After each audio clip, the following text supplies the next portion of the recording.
Begin. Official audio recording for SCP-038. Object class defined as safe. SCP-038 was found on an abandoned farm in New York in 19.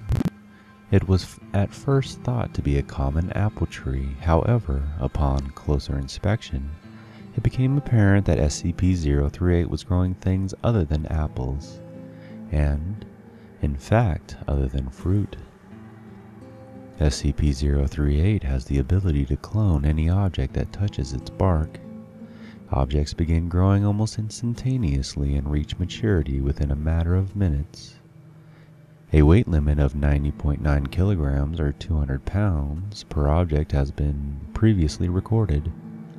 Objects that SCP-038 has thus far cloned include apples, oranges, watermelons, eggplants, candy bars, snack foods, televisions, toasters, laptops, keys, chairs, wine, DVDs, CDs, cats, dogs, and people.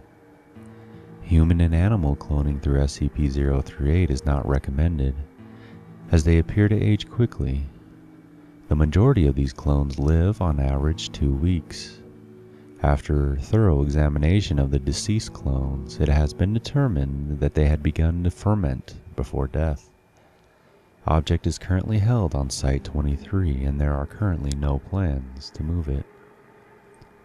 Addendum 1. Dr. Klein has requested that personnel discontinue the cloning of items from the vending machines. Addendum 2. Dr. Klein has requested that personnel discontinue the cloning of personal items. Addendum 3. Dr. Klein has requested that personnel discontinue the cloning of movies and music. Addendum 4. Dr. Klein has requested that personnel discontinue the cloning of cans of Miller, Budweiser, and Foster's. Dr. Klein has furthermore expressed customary disapproval of the quality of such cloned items. Document 338-1. I would like to remind all personnel that SCP-038 is not, I repeat, is not a toy. It should not be used for cloning car keys, movies, music, or items from the vending machines. If this behavior continues, I will be forced to limit access to SCP-038. Dr. Klein. Document 338-2.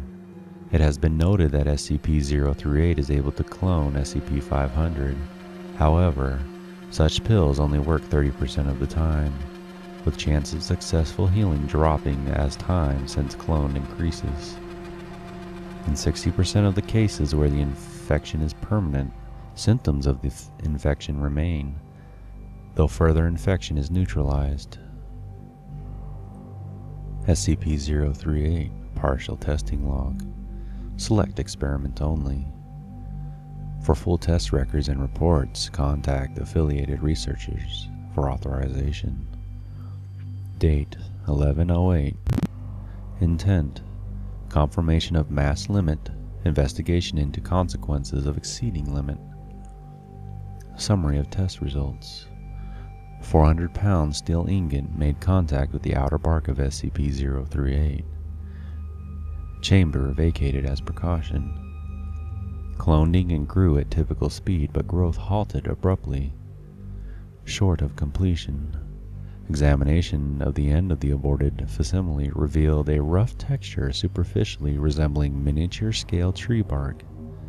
Item detached from SCP-038 as typical, and was subsequently found to weigh 90.91 kilograms, or almost precisely 200 pounds. Date 11/08. Intent: investigation into duplication of non-biological animate matter. Summary of test results. SCP-173 deemed a suitable test subject because of its lack of verifiable life processes. Introduced into containment chamber by Class D personnel. Contact made with the outer bark of SCP-038, and SCP-173 returned immediately to containment. SCP-173 facsimile began development at typical speed, beginning at point of contact. As consistent with previous results, growth halted at the 200-pound threshold, in this case terminating development after replication of the head, right arm, and partial upper torso. Class D test subject was ordered to break eye contact with clone. When test subject eventually blinked, no movement was observed in cloned material. Extinguishing re-establishment of containment chamber light supply revealed no apparent reaction from cloned material. Experiment concluded. During storage of cloned portion of SCP-173, it was observed that the partial facsimile was in fact making violent gestures at a dramatically slower rate. Movement was shown to continue regardless of state of observation.